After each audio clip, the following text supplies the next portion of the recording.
is my day 4 on my fit gum. Yes, day 4. Gihap din ako kay maybe wrong ko. Day 4 for my fit gum. Come here. Say good morning. Okay. Good morning. This is my day 4. Day 4. Oh, sorry. So humot is just the humot of this is like latte. I almost forgot my coffee. Here, I'm ready to drink now. Medyo nagbig na ang chia seeds.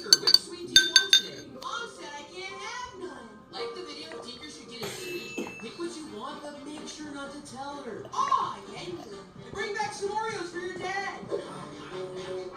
I told you cannot have chips. I'm taking your phone for a month, you little thief. No! Dad, let me have it. Oh, is that right? Let's get in here. Actually, lami ang chia. Did you let Tinker buy Doritos? I would never. Wait, are those Oreos in your pocket? Lami kaayo siya ng coffee. And then, dili ko magpalpitate. And then, a bit review lang siya kay 4 days naman ko nagkuano. I'm not really used for coffee, but this one is very humot. Humot kay siya. At the same time, lami siya imnon. Then, ang chia seed, lami yun siya. Dili ko mo consume na before kay ludan ko. Karon nag-mix siya sa coffee. It's really perfect. This is not a paid partnership actually. I'm just also helping moms na naglisod or struggling to lose weight because they don't have time to exercise. Yes, I don't have time to exercise. And also, ang nakanindot sa iya, okay rag bisag unsay imong kaunon. And then, at least if you drink it 30 minutes and then you consume food afterwards. And then, pwede nimo siya 3 times a day. Depende sa imo. Depende sa imong body if makaya.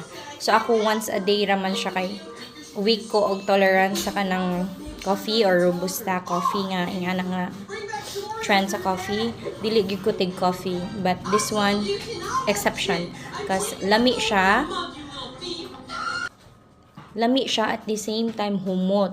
So, I would recommend this coffee. And then, mag-sweat jud ka, as in sweat ka, and then ang digestion nimo regular imong sa dispose sa imong kuan, like magpoop ka regular, like from morning magpoop jud ka, and then sa evening pod dili man magbasa ang kuan, ang imong poop regular is just regular.